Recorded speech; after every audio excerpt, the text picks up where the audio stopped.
Have you ever gazed up at the night sky, overwhelmed by the sheer vastness of the cosmos, the countless stars, galaxies spiraling through the void, all whispering of mysteries yet to be unraveled?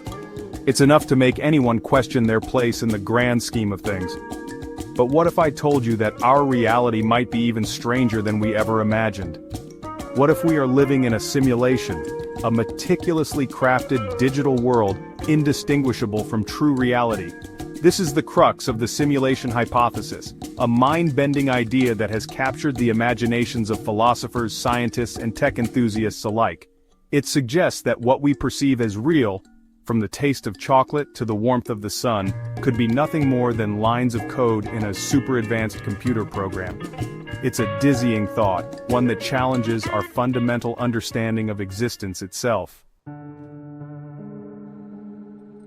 The simulation hypothesis isn't just the stuff of late-night dorm room debates, it's a serious philosophical proposition with a growing number of proponents. The core idea is surprisingly simple. If a civilization reaches a point of technological sophistication where creating realistic simulations of consciousness is possible, then the number of simulated realities could vastly outnumber the real one. Imagine a civilization capable of simulating entire universes, each populated by billions of simulated beings unaware of their true nature. The odds, proponents argue, suggest that we are far more likely to be among the simulated than the original creators. It's a statistical argument, but one with profound implications.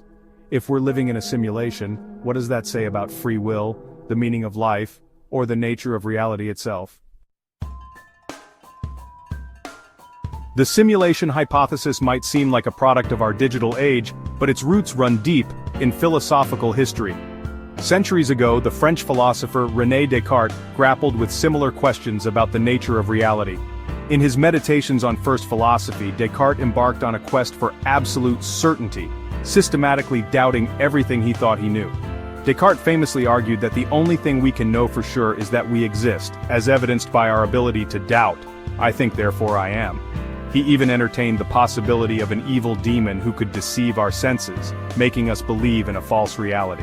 While Descartes ultimately affirmed the existence of an external world, his method of radical doubt laid the groundwork for later explorations of simulated realities.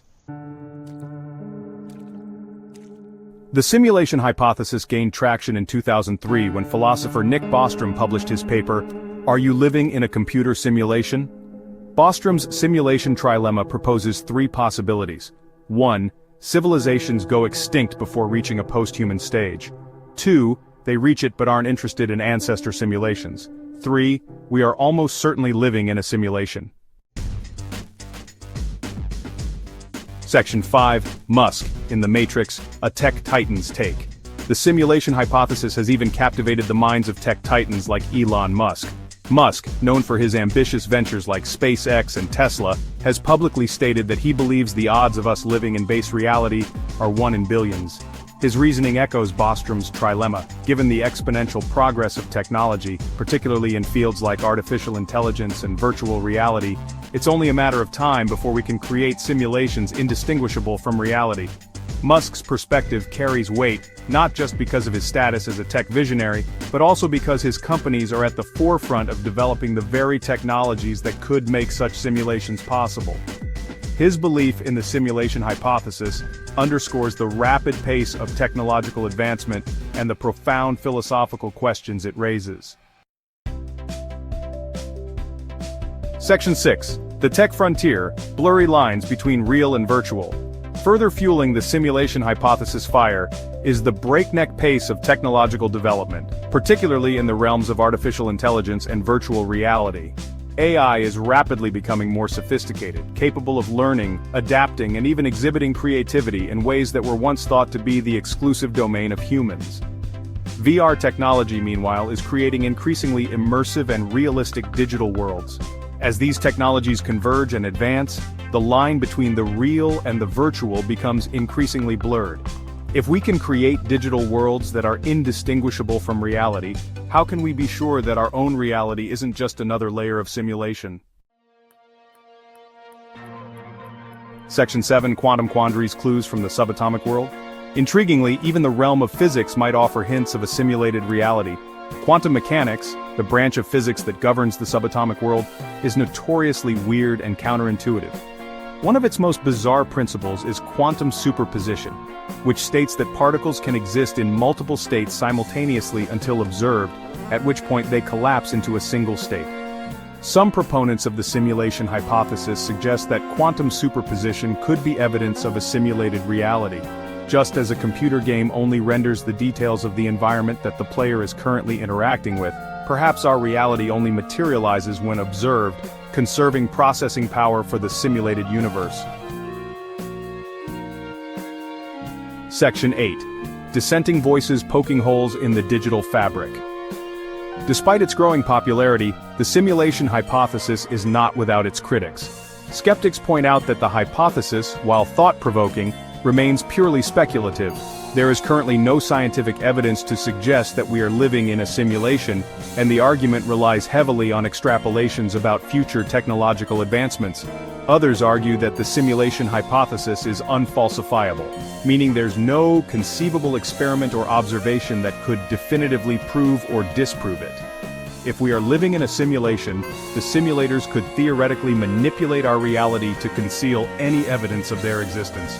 This lack of falsifiability makes it difficult to approach the hypothesis from a scientific perspective.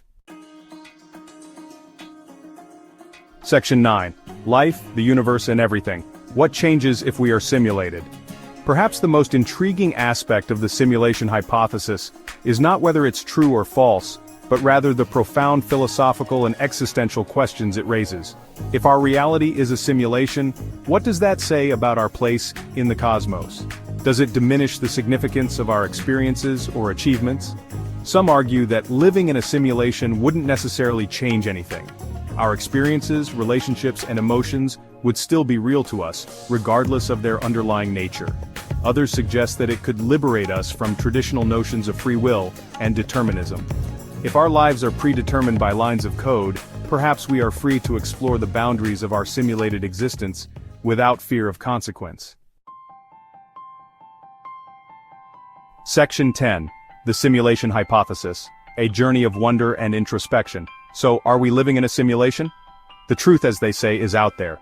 The simulation hypothesis reminds us of the vast unknown and our limited understanding. It encourages us to question our assumptions and embrace curiosity. As technology advances, we face profound philosophical questions. It's a journey of exploring the cosmos and reality itself. So when you gaze at the night sky, ask yourself, is it real or a simulation?